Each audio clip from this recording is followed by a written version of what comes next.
माझी रसना हरिगुणा वर्णवी. हरिगुण विशाळ पावन वदवी तू कृपा करून मी मूढमती दीन म्हणून किंवा भाकितसे. तुमचा प्रसाद झाली अपूर्ण हरिगुण वर्णिन मी जाण. एका वंदितसे चरण सद्गुरूंचे आदरे स्वये भानु जो भानु आराधिला. तयाचे कुळे दीपक दिव्य झाला. हरिभक्ती लागून तारी समजता नमस्कार माझा सद्गुरु एकनाथा. आदिनारायण विद्यात्रीनाथ दत्त जनार्दन श्री एकनाथ शरण शरण एकनाथ शरण शरण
करता निवडलेला आहे.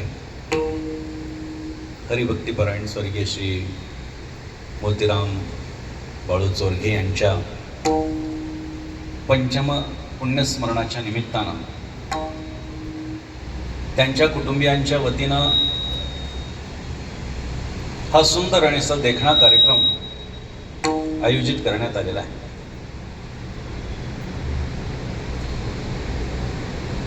काही दिवसांपूर्वी या परिसरामध्ये जेव्हा माझं कीर्तन होतं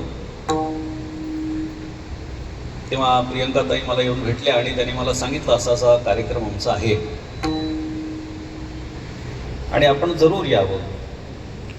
हरिभक्तीपरायण जितेंद्र महाराजांनी सुद्धा सांगितलं की आपण इथे आलं तर चांगलं होईल आणि म्हणून आज या ठिकाणी उपस्थित राहता आलं.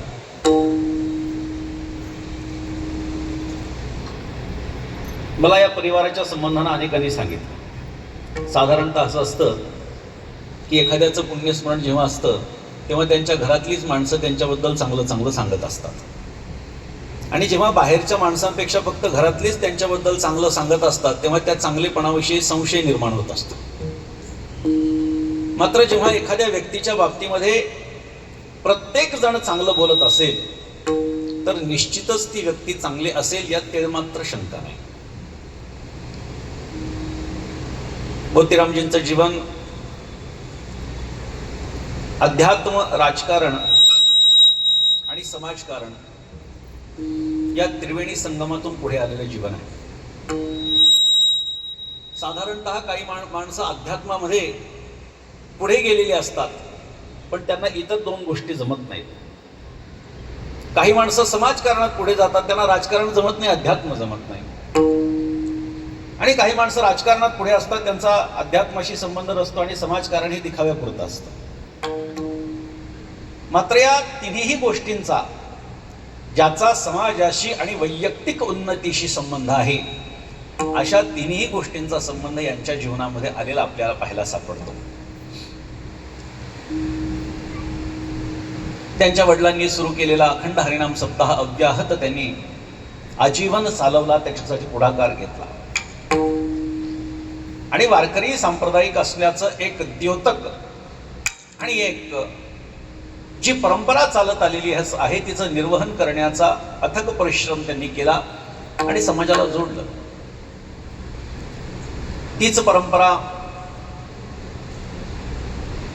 सामाजिक परंपरा त्यांचे पुत्र दयानंदजी, राजकीय परंपरा त्यांचे पुत्र दयानंदजी या ठिकाणी त्याचं निर्वहन करतात आणि आध्यात्मिक परंपरा प्रियंकाताई त्याचं निर्वहन करतात. आम्ही आता बसलो होतो तेव्हा दयानंदजीने मी बोललो की म्हटलं तुमच्या घराण्यामध्ये 2-3 पिढ्यांपासून जर माळ आहे तर तुम्ही सुद्धा माळ घातली पाहिजे. तेव्हा तिथल्या सर्वांनी होकार दिला, पण त्यांनी एक उत्तर देऊन टाकलं. त्यांनी सांगितलं, माझ्या बायकोनी परंपरा चालवायचं ठरवलंय. त्यामुळे वारकरी परंपरा ही अत्यंत दिव्य परंपरा आहे. आणि या व्यासपीठावरून मी आपल्याला सांगतो की वारकरी होणं म्हणजे स्वतःला बांधणं आहे, हे बरोबर आहे. पण वारकरी होणं म्हणजे व्यापक होणं, हे सुद्धा बरोबर आहे. विठ्ठल आपली आपली नीती असती. 75% समाजकारण, 25% राजकारण वगैरे वगैरे, 50-50% प्रत्येकाचे टक्के आपल्या आपल्या वारीने ठरलेले आहेत. पण वैयक्तिक जीवनामध्ये कोणत्या पक्षाचे कोणतेही काहीही टक्के ठरलेले जरी असतील, तरी समाजकारण 90% आणि राजकारण 10% असा जो माणूस करेल तो कधीही पराभूत होणार नाही. विठ्ठल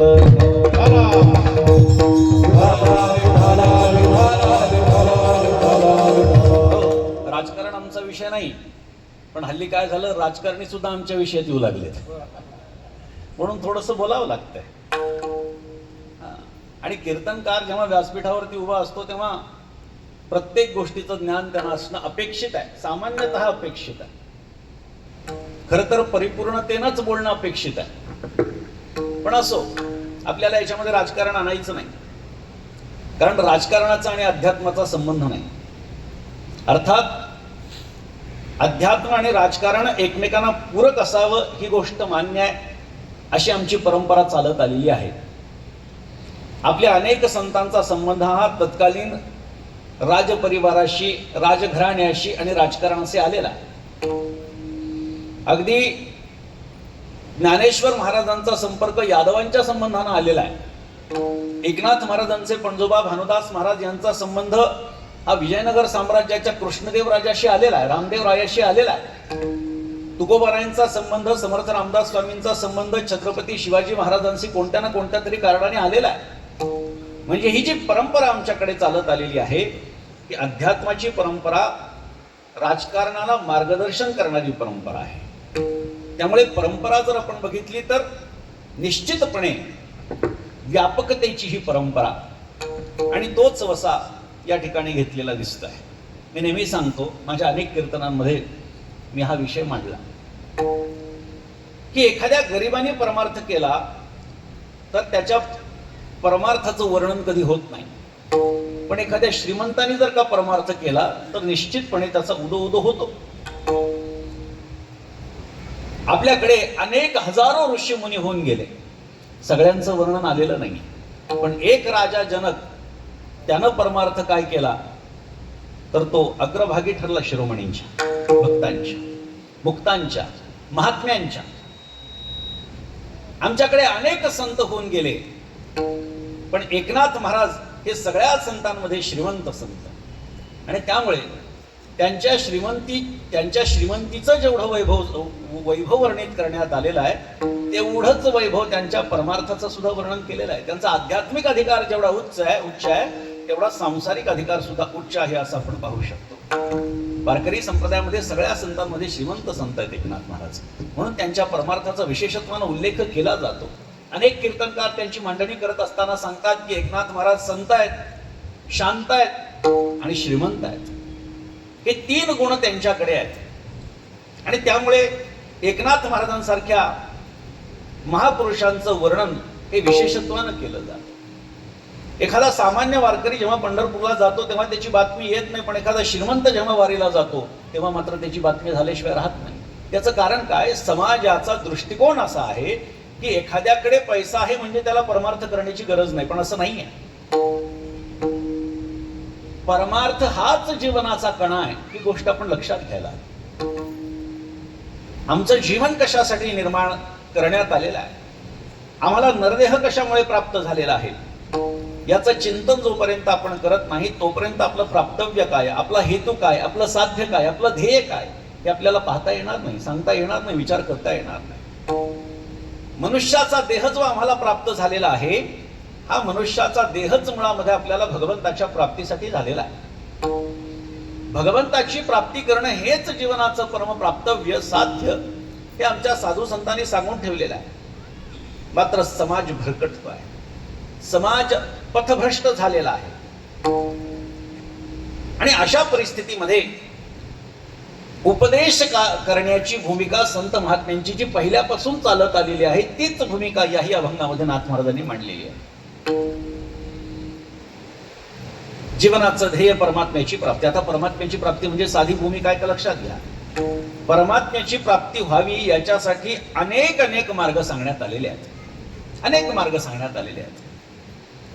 मग योग मार्ग असेल, ध्यान मार्ग असेल, व्रतवैकल्य असेल, दानधर्म असेल, स्वाध्याय असेल, तप असेल, अनेक मार्ग सांगितलेले आहेत. मात्र संतांच्या संगतीच्या माध्यमातून भगवंत नामस्मरणाच्या द्वारा भगवंताची प्राप्ती हा सुलभ उपाय आमच्या संत महात्म्यांनी सांगून ठेवलेला आहे.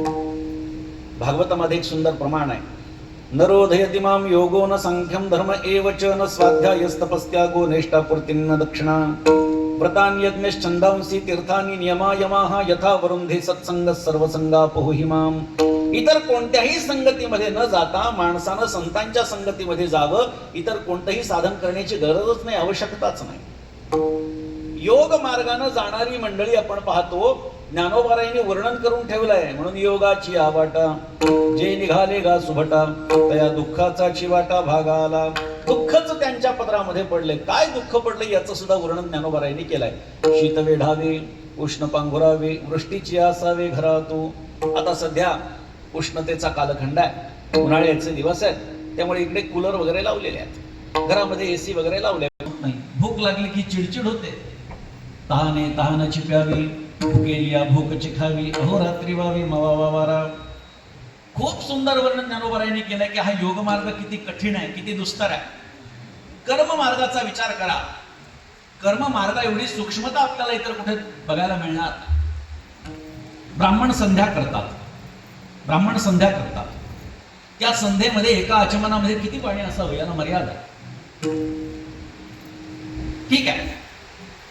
जी मंडळी ब्राह्मण नसतील ती ब्राह्मणद्वारा काय करतात, पूजा करून घेतात. मग ब्राह्मण काय सांगतात, 3दा पाणी प्या आणि 4थ्यांदा सोडून द्या. केशवाय नमः, नारायणाय नमः, माधवाय नमः, गोविंदाय नमः. बरोबर. आता या एका आचमनामध्ये किती पाणी प्यावं याचं शास्त्र एकनाथ महाराज सांगतात. आचमनी माशमात्र जीवन घेतल्या होई जे पावन. माशमात्र, माश म्हणजे उडीद. उडीद डाळ जी असते त्या उडीदाच्या दाण्याला भिजण्या एवढंच पाणी एका आचमनामध्ये घ्यावं. आचमनी माशमात्र जीवन घेतल्या होई जे पावन. उडीदाचा दाणा भिजेल एवढंच पाणी एका आचमनामध्ये घ्यावं. ते पाणी कमी जास्त झालं किंवा जास्त झालं तर दारू पिल्याचं पातक लागतं. नाथ महाराज बोलतात, आचमनी माशमात्र जीवन घेतल्या होई जे पावन. न्यूनाधिक सवे जाण दोष सुरापान सम. स्पष्ट भूमिका आहे नाथ महाराजांची आमच्या शास्त्राची की कमी जास्त झालं तर दारू पिल्याचं पातक आहे. मग आता विचार करा, समाजामध्ये अशी माणसं आहे की एकेका आचमनामध्ये तहान भागवतात. अशी माणसं आपण समाजामध्ये पाहतो. कधी आपल्याला शास्त्र कळणार आहे, कधी आम्हाला कर्ममार्ग कळणार आहे. या कर्म मार्गातली सूक्ष्मता की आपल्या बुद्धीच्या परे आहे. आम्हाला धर्मशास्त्राने जरी काही गोष्टी सांगून ठेवलेल्या असतील तरी देखील त्या तंतोतंत पाळणं आज आम्हाला अशक्य प्राय झालेलं आहे. आपण यज्ञयाग करतो का सफल होत नाही यज्ञयाग? यज्ञयाग सफल न होण्याची कारणं अशी आहेत की त्यामध्ये वापरण्यात येणारं जे हवीर द्रव्य आहे त्याची अशुद्धी आहे, ते शुद्ध नाही.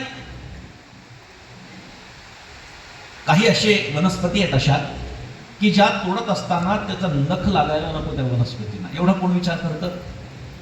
ते तोडण्याचा तर विषय सोडून द्या, पण हल्ली आता बाजारात एक होमपुडा मिळतो. होमपुडा काय त्याच्यामध्ये भरलेला असतं माहिती नाही. काय भुसा भरलेला असतो तो टाकला की लोकांना वाटते यज्ञ सफल झाला पाहिजे. होऊ शकत नाही. कर्माची सूक्ष्मता, यज्ञाची सूक्ष्मता, या सगळ्या गोष्टींचा विचार हा करणं अत्यंत गरजेचं आहे. मात्र तो आपल्याला या कालमान परिस्थितीमध्ये अशक्य प्राय आहे.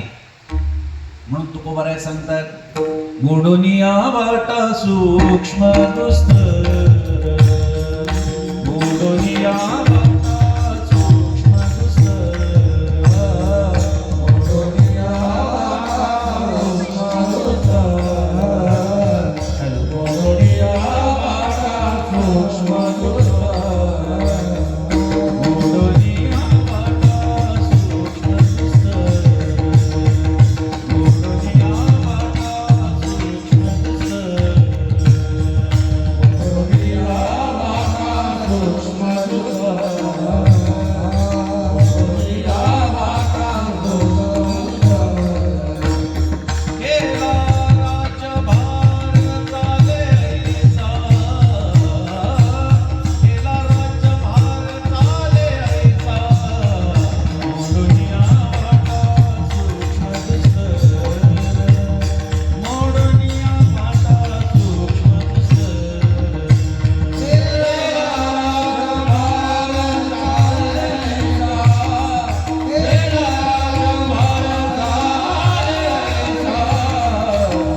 केला राज्यभार चाले ऐसा तुकोबराय सांगतात. या सूक्ष्म वाटा, या अवघड वाटा बाजूला सारून राज्यभार म्हणजे महामार्गाने माणसानं गेलं पाहिजे. हा महामार्ग कोणता आहे तर भगवान नामस्मरण. याचा उपदेश कोण करतं तर संत महात्मे करतात. म्हणून संतांच्या सानिध्यामध्ये परमार्थ करावा. स्वतःच्या मनाचा परमार्थ करणं म्हणजे समुद्राचं पाणी पिल्यासारखं आहे, खारट लागणार आहे. पण संत महात्म्यांच्या सानिध्यामध्ये त्यांच्या मार्गदर्शनानं जर परमार्थ आमचा होत असेल तर तेच समुद्राचं पाणी बाष्पीभवित होऊन जेव्हा मेघांच्या द्वारा आम्हाला प्राप्त होतं, आणि जी अनुभूती प्राप्त होते, जी तृप्तता प्राप्त होती, ती संतांच्या संगतीमुळे प्राप्त होत असते. पाणी तेच आहे, पण प्रत्यक्ष स्वतःच्या हातानं ते प्राशन केलं, स्वतःच्या मनानं प्राशन केलं तर खारट आहे. आणि तेच मेघद्वारा प्राप्त झालं, कोणाच्या तरी द्वारा प्राप्त झालं तर ते लाभदायक आहे, तृप्ती देणारं आहे. आणि म्हणून स्वतःच्या मनाचा परमार्थ करण्यापेक्षा कायम संत महात्म्यांच्या मार्गदर्शनानं परमार्थ केला पाहिजे. बरीचशी मंडळी आहेत परमार्थामध्ये की जी माळकरी आहेत.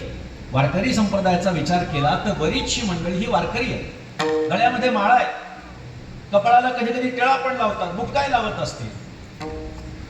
20 वर्ष, 25 वर्ष, 10 वर्ष, 5 वर्ष, 50 वर्ष वाऱ्या केलेली माणसं आहेत. पण जोपर्यंत ती सद्गुरूंच्या सानिध्यामध्ये येत नाहीत, जोपर्यंत प्रत्यक्ष सद्गुरूंचा अनुग्रह प्राप्त होत नाही, तोपर्यंत माणसाचं जीवन परिपूर्ण नाही. ही गोष्ट आपण लक्षात घ्या. काही लोक म्हणतील सद्गुरू करण्याची गरज काय, आम्हाला तर सगळं ज्ञान आहे, आम्ही आमच्या क्षेत्रामध्ये सर्वोच्च आहोत, मान्य आहे. पण मग ज्ञानोबाराय सर्वोच्च नव्हते का? नामदेवराय सर्वोच्च नव्हते का? नाथ महाराज सर्वोच्च नव्हते का? तुकोबाराय सर्वोच्च नव्हते का? बरं, संतांचं जाऊ द्या. प्रभू रामचंद्र सर्वोच्च नव्हते? भगवान श्रीकृष्ण सर्वोच्च नव्हते? कर्तुम अकर्तुम अन्यथा कर्तुम शक्तिधारी आहे. पण तरी सुद्धा परब्रह्म राम वसिष्ठा शरण, परब्रह्म राम वसिष्ठा शरण, कृष्ण सांदीपन गुरु देवा,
कृष्ण सांदीपन गुरु देवा, मोठमोठ्या लोकांनी सद्गुरूंची शरणागती प्राप्त केलेली आहे. त्यामुळे येथे माझा काय कोण तू विचार, कोण आहे तुम्ही, आम्ही याचा विचार प्रत्येकाने केला पाहिजे. सगळं सांगतो कशासाठी? संत महात्म्यांचा उपदेश, संत महात्म्यांचं मार्गदर्शन हे आपल्या जीवनामध्ये अत्यंत निकडीचं असतं.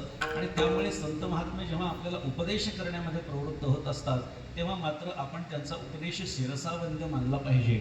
संत महात्मे अधिकार बघून उपदेश करत असतात. आपण जाणते श्रोते आहात. अर्थात काय होतं, अखंड हरिनाम सप्ताहामधलं कीर्तन आणि अशा कार्यक्रमांमधलं कीर्तन याच्यात थोडासा भेद असतो. अखंड हरिनाम सप्ताहाच्या कीर्तनामध्ये समोर सगळेच वारकरी बसलेले असतात. त्यामुळे वारकरी संप्रदायाचं तत्वज्ञान त्यांना अगदी त म्हटलं की तपिलं कळतं. परंतु अशा कार्यक्रमांमध्ये एखाद्या व्यक्तीच्या संबंधानं ज्यांचा वारकरी संप्रदायाशी संबंध नाही, मात्र त्या व्यक्तीशी संबंध असल्यामुळे वारकरी संप्रदायाचा संबंध नसताना कीर्तन ऐकावं लागतं. बरं का, कीर्तन ऐकावं लागतं. आणि त्यामुळे बसावं लागतं, कारण कीर्तन होईपर्यंत जेवण मिळत नाही. तो प्रसाद घेण्याच्यासाठी कीर्तन पूर्ण श्रवण करावं लागतं. काही जण हुशार असतात, शेवटी शेवटी येतात. स्वार्थही साधतो, परमार्थही साधल्यासारखा होतो. आणि मग काय होतं की अशा पद्धतीनं या सगळ्या जेव्हा आम्हाला संत महात्मे सगळे वारकरी सांप्रदायिक संत त्यांच्या सगळ्यांच्या वारकऱ्यांच्या समोर बोलण्याचा विषय आपला चालू होता की त्यांच्या समोर बोलणं थोडंसं सोपं जातं, परंतु अवारकरी लोकांना थोडंसं विस्ताराने सांगावं लागतं, थोडं सोप्या भाषेमध्ये जास्त सांगावं लागतं. त्याचं कारण असं, आणि मला नेहमी आवडती की वारकऱ्यांच्या समोर वारकरी संप्रदायाचं तत्वज्ञान सांगण्यापेक्षा अवारकऱ्यांच्या समोर जर वारकरी संप्रदायाचं तत्वज्ञान सांगितलं तर निश्चितपणे त्यांना वारकरी संप्रदायाच्या तत्वज्ञानाबद्दल प्रेम, श्रद्धा आणि आपुलकी निर्माण होईल. म्हणून असे कार्यक्रम हे वारकरी संप्रदायाच्या वाढवण्याच्या दृष्टीनं अत्यंत महत्त्वाचे आहेत.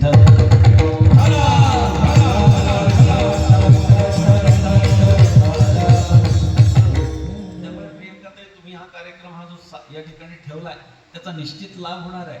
वैयक्तिक तुम्हाला लाभ जो पारमार्थिक व्हायचा तो होईल, पण अशा कार्यक्रमांच्या माध्यमातून जो कोणी वक्ता इथे असेल त्या वक्त्याच्या माध्यमातून एखाद्याच्या मनामध्ये एखादा जरी शब्द रुजला, त्याला एखादा जरी वाक्य पटलं, त्याचं जीवन बदलल्याशिवाय राहत नाही. कारण संत महात्म्यांचे विचार सांगण्याचं कर्तव्य कीर्तनकाराचं असतं. कारण मी नेहमी सांगतो की कीर्तनकार हा वारकरी संप्रदायाचा संतांचा पोस्टमन आहे. त्यानं काय करायचं, संतांनी जे सांगितलंय तेच सांगायचं, जे नियम घालून दिले त्याच नियमांचा पाठपुरावा करून समाजापर्यंत ती गोष्ट पोहोचवायची हे कीर्तनकाराचं कर्तव्य आहे. त्यामुळे अवारकरी लोक जरी असतील तरी सुद्धा सामान्यतः मी साध्या भाषेमध्ये सांगण्याचा नेहमीच प्रयत्न करत असतो. कोणाच्या तरी मार्गदर्शनानं परमार्थ व्हावा. न्यायाची भाषा थोडी सांगतो, याला मार्जार शिशु न्याय असं म्हणतात.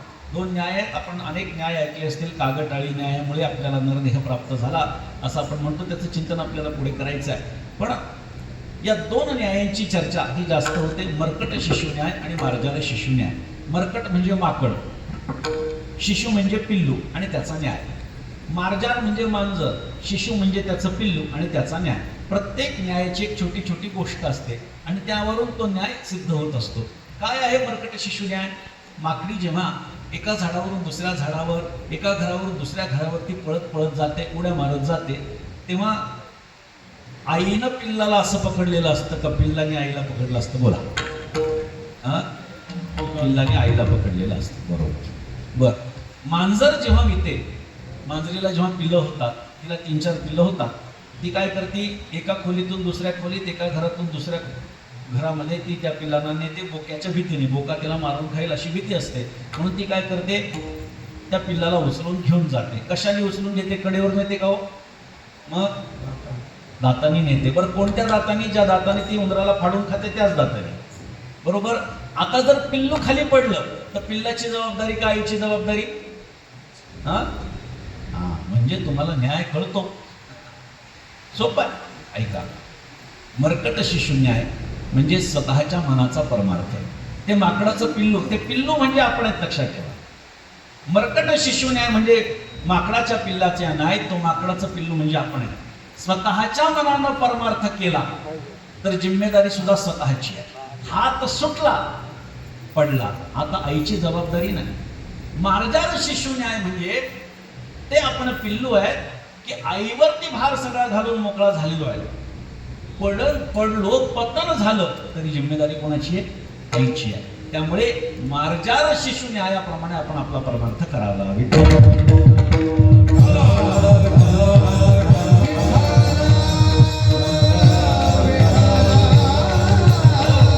एकदा भार घालून मोकळा झालो, बस तारीसी तारी अथवा मारी. तारायचं असेल तर तारा, नाही तर मारा. सगळा भार घालून मोकळं व्हायचं. म्हणून संतावरती जेव्हा आपण भार घालून मोकळं होतो तेव्हा संत महात्मे निश्चितच आपल्या उद्धाराची चिंता करत असतात. आणि मग उद्धाराची चिंता म्हणजे काय? तर जो नरदेह आपल्याला प्राप्त झालेला आहे तो सत्कारणी लागणं म्हणजे उद्धार. नरदेह सत्कारणी लागावा याच्यासाठी संत महात्मे वेगवेगळ्या पद्धतीनं मार्गदर्शन करतात. मग हा नरदेह कसा प्राप्त झाला, तो किती दुर्लभ आहे याचं चिंतन होतं. भगवंतानं नरदेहाची निर्मिती केली. भूचर, खेचर, जळचर, उभयचर हे सगळे झाल्याच्या नंतर मनुष्य देहाची निर्मिती केली. हा मला प्राप्त करण्यासाठी प्रयत्न करू शकतो, कारण याच्याकडे आपण इतर प्राण्यांपेक्षा ज्ञान दिलेलं आहे. धर्म पाळण्याची बुद्धी याच्याकडे दिलेली आहे. आणि म्हणून अपेक्षा संत महात्म्यांची अशी आहे की या बुद्धीचा वापर करावा. पण आपण आपल्या बुद्धीचा वापर करत, असं म्हणतात की त्या आईन्स्टाईनने आपल्या बुद्धीचा फक्त 7% वापर केलाय. जर 7% वापर करून तो जगातला सर्वात विद्वान होऊ शकतो, आपण 1% तरी करावं आपल्यात तरी जरा विद्वान. पण नाही, माणसाला अशा वेळी आठवतं जैशी स्थिती आहे तैशा परील आहे. आमच्या संतांनी सांगितलंय कोणतं प्रमाण कुठे घ्यावं याला सुद्धा अक्कल लागते, याला सुद्धा बुद्धी वापरावी लागते. कोणतंही प्रमाण कुठेही घेऊन चालत नाही, कोणताही अभंग कुठेही घेऊन चालत नाही. कुठलं निमित्त आहे त्याच्या अनुषंगानं आपल्याला काय करावं लागतं, अभंगाची निवड करावी लागते. असो, आम्हाला नरदेह प्राप्त झालेला आहे. मग ज्या कारणासाठी हा नरदेह प्राप्त झालेला आहे ते कारण साध्य व्हावं याच्यासाठी संत महात्मे आम्हाला मार्गदर्शन करतात, सावधानतेचा इशारा देतात. क्षणोक्षणी ह्याची करावा विचार, करावया पार भवसिंधू, नाशिवंत देह जाणार सकळ, आयुष्य खातो काळ सावधान. ही सावधानतेचा इशारा आम्हाला तुकोबारायदिक सगळ्या संतांनी देऊन ठेवलेला आहे. अशाच पद्धतीचा इशारा एकनाथ महाराजांनी दिला अभंगाच्या पहिल्या काळाने गासिले सावधान वारे, काळाने गासिले सावधान वारे, काळाने गासिले सावधान वारे, काळाने गासिले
सावधान सावधानतेचा इशारा एकनाथ महाराज आपल्याला देतात. काळाने ग्रासलं म्हणजे काय, घडी घडी काळ वाटे याचे पाय. अजूनही किती आहे अवकाश. नाथ महाराज म्हणतात क्षणाक्षणाला हा काळ आपली वाट पाहतोय. म्हणून जोपर्यंत आपण धडधाकट आहोत तोपर्यंत परमार्थ सुरू करावा. नरदेह आम्हाला प्राप्त झालेला आहे. या नरदेहामध्ये जर माणसानं ठरवलं तर परमात्म्याचं स्वरूप आपल्याला प्राप्त होऊ शकतं. चतुर्भुज नर कोणी ठेले ज्ञानोबराय सांगतात. म्हणजे परमात्म्यासारखंही आपण होऊ शकतो नव्हे, परमात्माच आपण होण्याची ताकद आपल्यामध्ये आहे. म्हणून जो नरदेह आम्हाला प्राप्त झालेला आहे तो महत्प्रयासानं प्राप्त झालाय, तो असाच वाया घालवण्यात अर्थ नाही. मी एक उदाहरण देत असतो. त्यांनी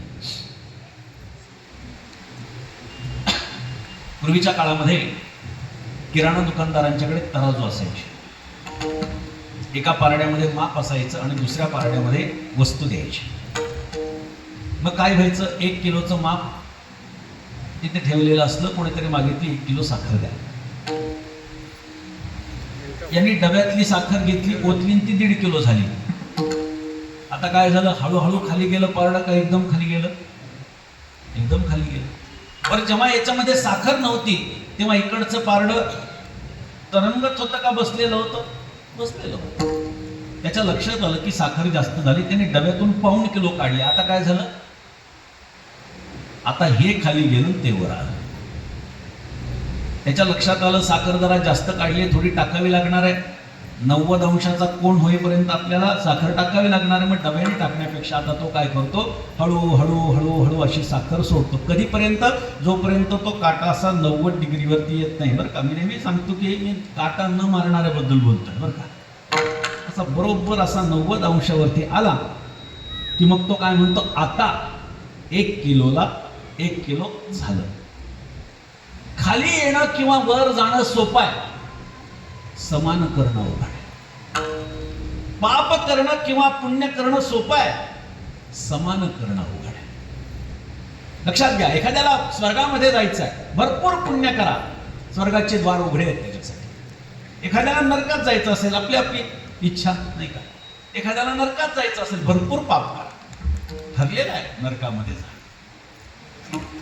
पण कोणी असं म्हणू शकत नाही की मी एवढं पुण्य करतो आणि एवढं पाप करतो म्हणजे मला पुढचा समान होऊन मला पुढचा जन्म मनुष्याचा मिळेल. अजिबात सहजतेनं प्राप्त झालेला आहे. लाभला हा देह कागटाळी न्याय. काय कागटाळी न्याय? एका राजाला एक दुर्धर आजार झाला.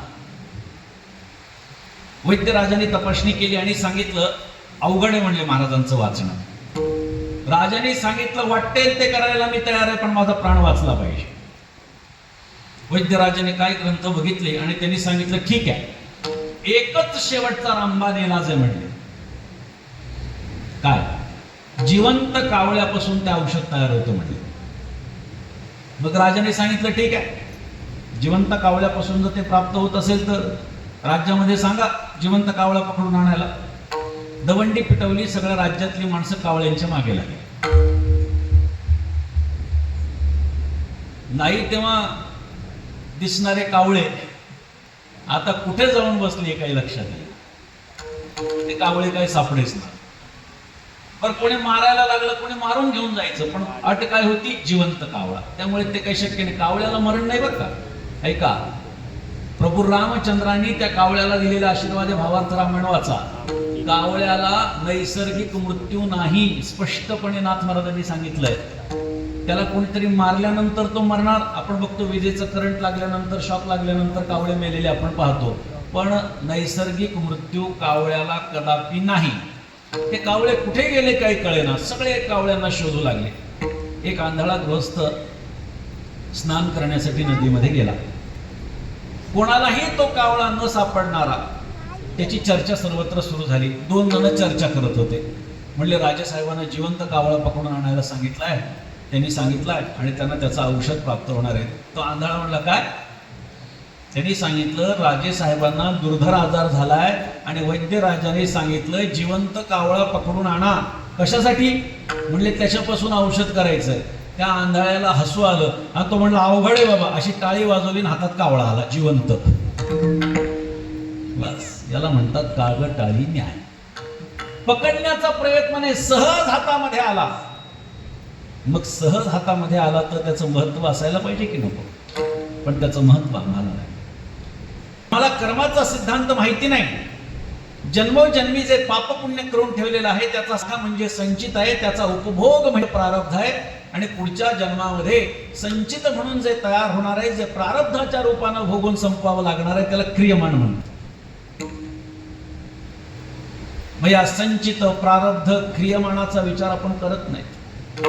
आम्ही आत्ताचा विचार करतो, आम्ही पायापुरता विचार करतो की काय केल्यानंतर काय होईल. निश्चित ठीक आहे, व्यवहारामध्ये या गोष्टी कराव्या लागतात, परंतु आपल्याला एक गोष्ट लक्षात घ्यावी लागेल की केले कर्म झाले तेची काय भाषा आहे, तेची भोग आले. चकारात्मक भाषा असते तेव्हा इतरांची व्यावृत्ती असते. तेच भोगाला आलं जे आधी करून ठेवले.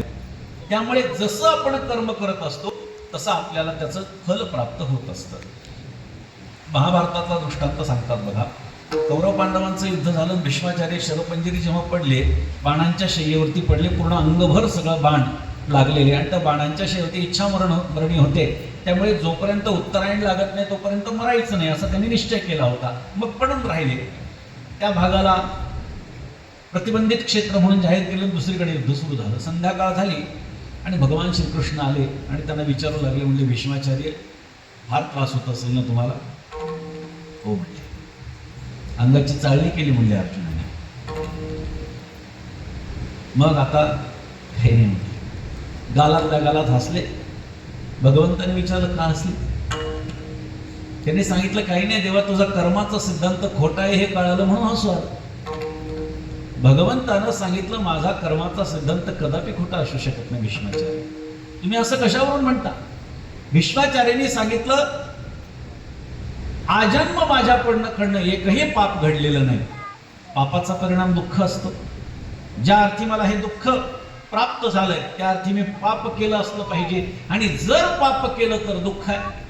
मी जर काही पापच केलं नाही तरी मला दुःख आहे, म्हणून तुझा कर्माचा सिद्धांत खोटा आहे देवा. भगवंतांनी सांगितलं असं कदापि होऊ शकत नाही भीष्माचार्य, तुम्ही त्रिकालज्ञ आहात. मागचा जन्म आठवा, काहीतरी पाप घडलं असं. मागचा जन्म आठवला, म्हणजे मागच्या जन्मात पाप नाही, म्हणजे त्याच्या पाठीमागचा जन्म.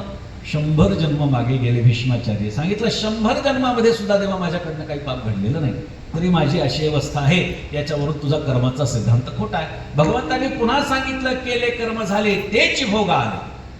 जे कर्म तुम्ही करून ठेवले तेच तुम्हाला भोगून संपवावं लागणार आहे.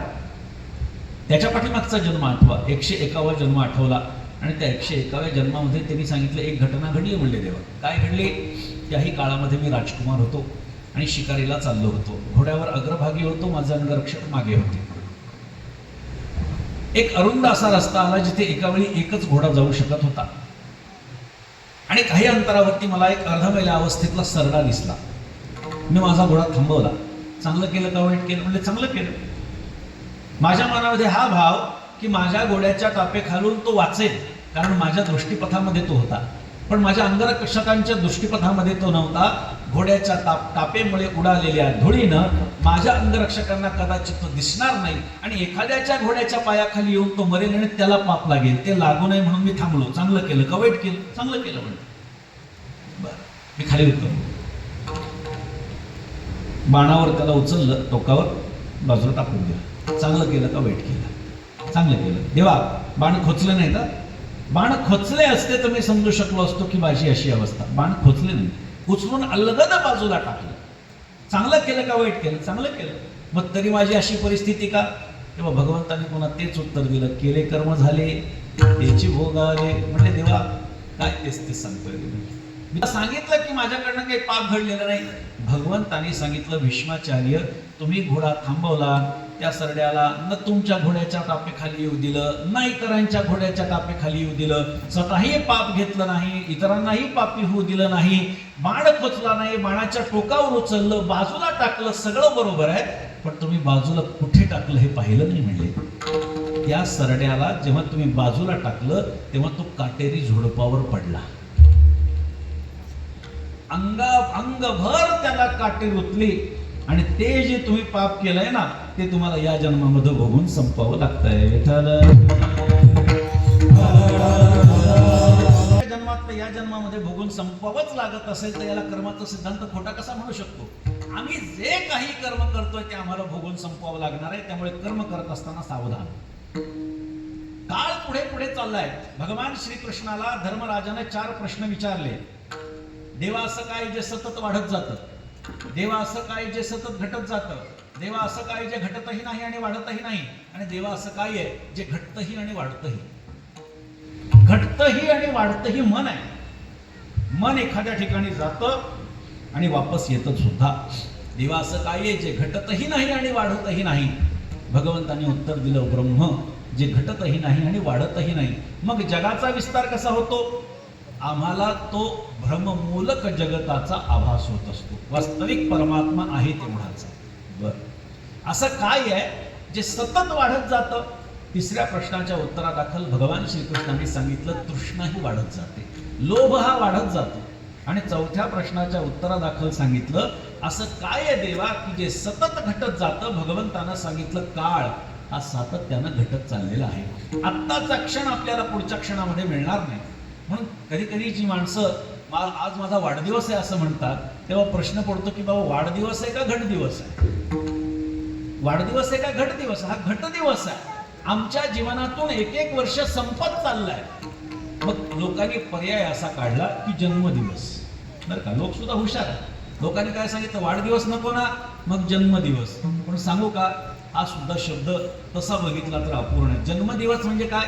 ज्या दिवशी जन्म झाला तो दिवस. मी थोडं व्याकरणाच्या दृष्टीने बोलतो. ज्या दिवशी जन्म झाला तो दिवस म्हणजे जन्मदिवस. आणि मग तुम्ही 50 वर्षाचे झाले तरी 50वा जन्मदिवस कसं काय? नाही. मग एक पर्याय अजून मी आपल्याला सुचवतो, बघा पटतोय का?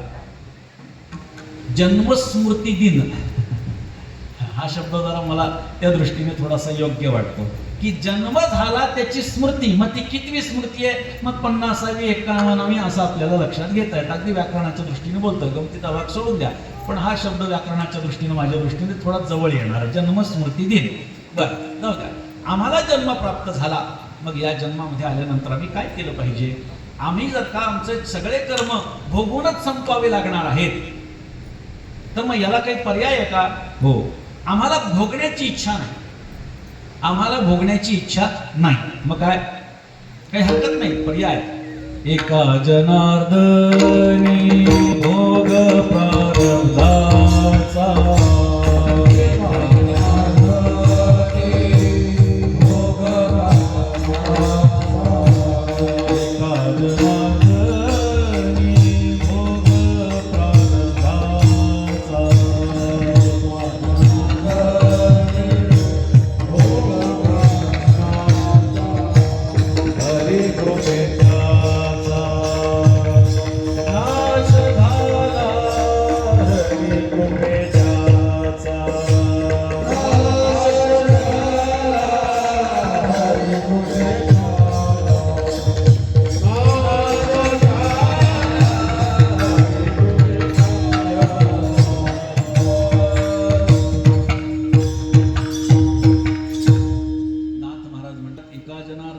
प्रारब्धाचा, हरिकृपे त्याचा नाश झाला. प्रारब्धाचा नाश केवळ एका गोष्टीनं होऊ शकतो, भगवंताची कृपा होईल. नाहीतर कर्म आपल्याला भोगूनच संपवावं लागतं. हा कर्माचा सिद्धांत आहे. याच्यासाठी एकमात्र उदाहरण आपल्या समोर आहे. सुदामा ब्राह्मण दुःखे दरिद्रे पिढीला मुष्टी पोहे घेऊन या, त्याचे भेटीला गेला शुद्ध भाव देखून या, गाव सोन्याचा निधला. श्री क्षय कपाळावर लिहिलं होतं. काय? श्री म्हणजे लक्ष्मी आणि क्षय म्हणजे तिचा ऱ्हास. भगवंतानं उलटा हात फिरवला. काय झालं? यक्षश्री. कुबेराचा राजा करून टाकलं त्याला. भगवंताची कृपा झाल्यानंतरच आपलं प्रारब्ध बदलू शकतं. पण भगवंताची कृपा प्रत्येकावर होईल असं नाही. मग ती कृपा व्हावी याच्यासाठी निश्चित प्रयत्नशील असावा. मग तो प्रयत्न काय आहे? तर आम्ही आमच्या जीवनाची जाणीव करून घेतली पाहिजे. कशासाठी हा नरदेह प्राप्त झाला, आम्ही काय करत आहोत, काय करायला नको आणि काय करायला हवं, याचं चिंतन प्रत्येकानं केलं पाहिजे. आचार्याने चाणक्याने सुद्धा याचा विचार सांगितलेला आहे की मी कोण आहे, मी काय करतो, मी काय करायला नको, मी काय करायला हवं, आणि या सगळ्या गोष्टींचा विचार हा आपण प्रत्येकानं केला पाहिजे. असो, नरदेहामध्ये आलेल्या प्रत्येकाला नाथ महाराजांनी विचारलं, सांगितलं, काळाने ग्रासिले सावधान झाले, सोडवण करा रे हरिनामे. हरीच्या नामानं प्रत्येकाने स्वतःची सोडवण याच्यातून करून घ्या, कारण आपल्याला काळानं ग्रासलेलं आहे. मी आपल्याला सांगितलं, काळ हा सतत घटत चाललाय, सातत्यानं काळ घटत चाललाय. पण संतांच्या जीवनामध्ये आणि आपल्या जीवनामध्ये भेद काय आहे बघा. जेवढं आयुष्य, जसं आयुष्य संतांना मिळालंय तसंच आपल्याला मिळालंय, पण आमच्या जीवनामध्ये समाधान नाही, संतांच्या जीवनात समाधान. आम्हाला एखाद्या गोष्टीचा त्रास झाला तर दुःख होतं, संतांना त्रास होतो, पण ते दुःख व्यक्त करत नाहीत, समाजासमोर करत नाहीत, देवासमोर करत असते. तुकोबारायांच्या अंगावर जेव्हा उकळतं पाणी टाकलं तेव्हा काय सांगितलं, जळे माझी काया लागला ओणावा, धाव रे केशवा माया बापा. भगवंताशी संवाद. समाजाला सांगत नाही बसले की याने असं केलं आणि त्याने तेच. भगवंताशी संवाद. संत महात्म्यांच्याही जीवनामध्ये दुःख आहे आणि ते सुद्धा मनुष्य देह धारण करून आलेले आहेत, त्यामुळे त्यांना सांसारिक दुःख भोगावीच लागलेली आहे. पण पैठणमध्ये एक माणूस नाथ महाराजांच्याकडे, जीवनाकडे बघून विचार करू लागला, काय भेद आहे बरं नाथ महाराजांच्यात आणि आपल्यात? मला काहीच फरक वाटत नाही, काहीच भेद वाटत नाही. मग त्यांचं जीवन एवढं शांत, समृद्ध, संयमी, आणि माझं एवढं त्रासदायक, दुःखदायक, क्लेशकारक का? त्यांनाही जीवनामध्ये दुःख आहे. गावातल्या लोकांनी त्यांना सुद्धा त्रास दिलेला आहे. घरामध्ये सुद्धा काही वादविवाद होत आहेत. या सगळ्या गोष्टींच्या पार्श्वभूमीवर तो एकनाथ महाराजांच्या घरी आला आणि नाथ महाराजांना सांगितलं, विचारलं, म्हणजे महाराज तुमचं जीवन आणि माझं जीवन सांसारिक दृष्टीने विचार केला तर सारखंच, पण मला एक प्रश्न पडलाय की असं तुमच्याकडे काय रसायन आहे की जे माझ्याकडे नाही? तुम्हाला त्रास होतो पण दुःख होत नाही, आणि आम्हाला त्रास झाला की दुःख झाल्याशिवाय राहत नाही. असं काय आहे आपल्याकडे?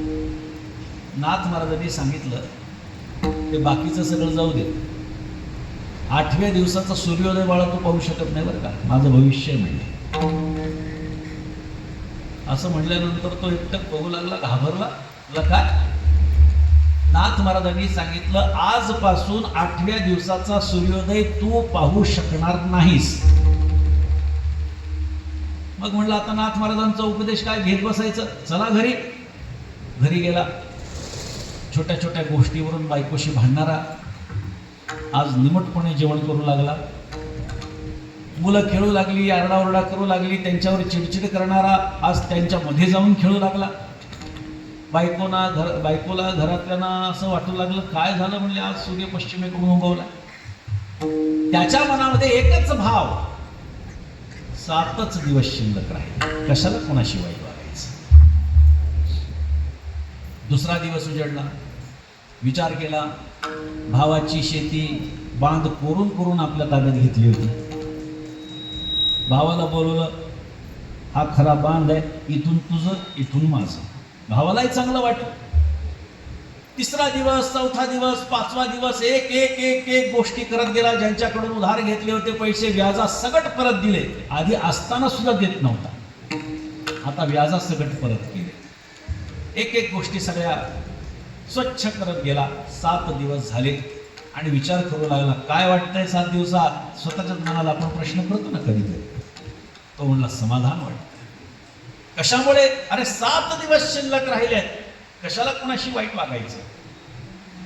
छान वाटू लागलं. म्हणजे एक तर बरं झालं नाथ महाराजांनी आपल्याला सांगितलं, नाहीतर आपण असंच वागलो असतो तर काय परिणाम झाला असता पुढच्या जन्मावर आपल्या. आता तो विचार करू लागला, बरं झालं. असा विचार करता करता मुलाबाळांकडे बघत बघत त्याला केव्हा झोप लागली कळालं नाही. सूर्योदय झाला आणि याचे डोळे उघडले. डोळे उघडल्यानंतर त्याची भावना काय की एकनाथ महाराजांनी सांगितलंय 8व्या दिवसाचा सूर्योदय तू पाहू शकत नाही. पण तो विचार करू लागला, माझे तर डोळे उघडलेत, मी तर पाहू शकतोय. मग कदाचित नाथ महाराज सांगितलंय, नाथ महाराजांनी सांगितलं म्हणजे काही चुकीचं नसेल. म्हणजे आपण काय झालेले आहोत, मेलेलो आहोत, म्हणून आपला डोळे उघडून इकडं तिकडं बघू लागला. वास्तविक तो जिवंत होता. बायको विचार करू लागली, आज डोळे उघडून नुसते पडून राहिले, उठत का नाहीत? खेकसून उठवलं, म्हणले मी जिवंत आहे. तिने सांगितलं, तुम्हाला काय धाड भरली? म्हणजे उडा. उठून बसला. म्हणलं खरं जिवंत आहे? हो. त्याला प्रश्न पडला, म्हणजे नाथ महाराजांचं भविष्य खोटं ठरलं? अरे खोटं ठरलं हे आपल्यासाठी चांगलं झालं. उठला, नाथ महाराजांच्या वाड्यात गेला. नाथ महाराज, हे बघा सूर्योदय झालाय, हे बघा मी जिवंत आहे, तुमचं भविष्य खोटं ठरलं. नाथ महाराज हसले आणि सांगितलं, मला माहिती होतं खोटं ठरणार आहे. मग असं खोटं भविष्य माझं का सांगितलं? म्हणजे नाथ महाराजांनी सांगितलं, आता मला तू सांग, 7 दिवसात तू केलं काय?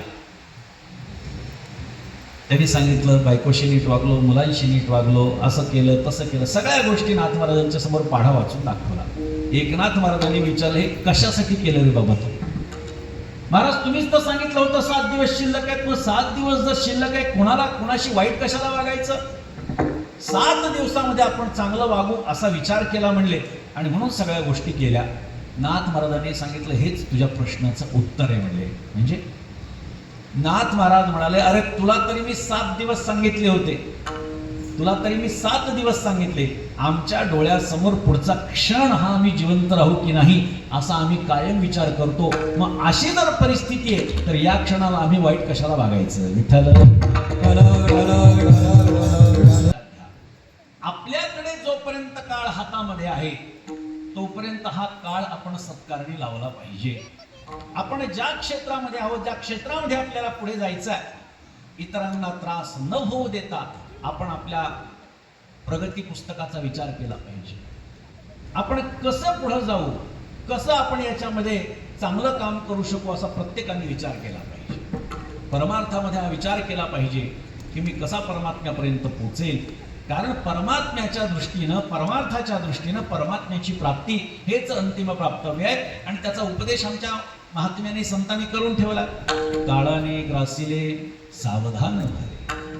हा सावधानतेचा इशारा दिलाय आणि त्याला फक्त इशारा देऊन थांबले नाहीत, त्याच्यावरती उपाय सुद्धा सांगितलाय. सोडवण करारे हरिनामे, आयुष्य सरलिया कोणपा संगाती, पुढे हो फजिती यमदंड. एकदा आयुष्य सरलं, एकदा आयुष्य संपलं की पुन्हा यमाचे यमदंड बैसतील माथा अशी अवस्था. मारिती तो जोडीती तोडीती निष्ठूर, यमाचे किंकर बहुसाल. किती त्रास देता तो विचार करा, विचार करा. यमदूतांकडे पाश असतो, पाश. आणि त्या पाशाचं असं वर्णन आहे, वेगवेगळ्या ग्रंथातलं एकत्रीकरण करून सांगतोय आपल्याला. त्याच्याकडे पाश असतो, हजारो लाखो लोक असू द्या, त्यांना माहिती असतं कोणाला घेऊन जायचंय. तो पाश असा फेकतात, बरोबर ज्याला न्यायचं त्याच्या गळ्याभोवती तो आवळला जातो. त्याला खिळे असतात, म्हणजे ते सगळे खिळे मानेमध्ये घुसतात, त्यामुळे त्याला तो पाश सोडवता येत नाही. ओढतात, घेऊन जातात. हा सोडा, माफ करा, वाचवा, सगळं बोलतो, पण त्याचा आवाज कोणाला ऐकू येत नाही. त्याला घेऊन जातात, वाळवंटातून, तप्त वाळवंटातून नेतात. तहान लागलेली असते, पाय भाजलेले असतात, उड्या मारत जातो. बरं, यांचं बरं असतं, ते जमिनीपासून फुटभर अंतरावर चालत असतात म्हणले सगळे, यांना काही त्रास होत नाही. हा पाय भाजले, पाणी पाणी पाणी करू लागतो, पाणी मिळत नाही, अंगातलं पाणी संपतं, त्राण जातो, खाली पडतो, घसरत घसरत न्यावं लागतं. अंगाचं सालपट निघतं. तिकडे गेल्याच्या नंतर कागद त्याचा वाचला जातो आणि काय त्यांनी पाप केलंय त्याप्रमाणे ते चित्रगुप्त सांगतात यमराजाला, आणि यमराज त्याच्याप्रमाणे दंड देतो. एखादा महापापी असेल त्याला तप्त लोखंडाला, स्तंभाला मिठी मारायला लावतात. तापलेलं लोखंड, आपल्याला छोटासा चटका बसला तर किती त्रास होतो. आधीच तर शरीर सगळं घासलेलं उन्हामुळे, वाळवंटातून, त्याच्यामध्ये तापलेल्या लोखंडाच्या खांबाला आलिंगन द्यायला लावतात. किती त्रास होत असेल त्याला. तो आरडाओरडा करतो, रडू नको म्हणून पुन्हा चापकाचे फटके मिळतात. पाप जर जास्त असेल तर त्याच्या अंगावरती पुन्हा मीठ चोळलं जातं. अजून पाप जास्त असेल तेलातून तळलं जातं, लक्षात ठेवा. एवढं सगळं सहन करायचं नसेल तर नाम घ्या ना, नाम घ्या ना. देवाचं नाम घ्यायला होतं काय? देवाचं नाम एकदा मुखामध्ये येण्यासाठी, अर्थात निश्चितपणे नाथ महाराज सुद्धा सांगतात की पुण्याची संपत्ती आपल्याकडे असावी लागते. संतांची भेट होण्यासाठी सुद्धा पुण्य हवं आणि मुखामध्ये भगवंताचं नाम येण्यासाठी पुण्य हवं. हे पुण्य जर आपल्या पदरी असेल तर आपण मुखानं अखंड नामस्मरण केलं पाहिजे. त्या नामाच्या योगानंच आपल्याला परमात्म्याची प्राप्ती होते. महाराज सांगतात अभंगाच्या 3ऱ्या चरणात, उपाय तो सोपा, उपाय तो सोपा नामाचा गजर, न करी विचार पुढे काही. नाथ महाराज सांगतात एकच सोपा उपाय आहे भगवंताचं नामस्मरण करायचं, दुसरा कोणताही उपाय त्या संबंधाने नाही. मात्र लोक काय करतात, जसं झोपलेलं असताना सकाळी उठायचं असेल अलार्म लावून ठेवतात. एखाद्याला 4 वाजता उठायचं असेल, तो फक्त 4चा अलार्म लावतो का हो? हां, 5-5 मिनिटांच्या अंतराने 4-5 अलार्म लावतो. एक बंद करतो, 2 दुसरा बंद, तिसरा बंद. माणसाचा स्वभाव. नाथ महाराज म्हणतात डोळे झाकून रात्र करू नका. डोळे झाकून रात्र करण्याचं काही कारण नाही. त्यामुळे इथे सांगत असताना नाथ महाराज म्हणतात एका जनार्दनी तो कारे आंधळा, देखतोसी डोळा सुख दुःख, आयुष्य सरलिया कोणपा संगाती, पुढे हो फजिती यमदंड. यथामती अभंगाचं चिंतन केलं. संप्रदायाच्या नियमाप्रमाणे भजन करा. विठोबा कुमारी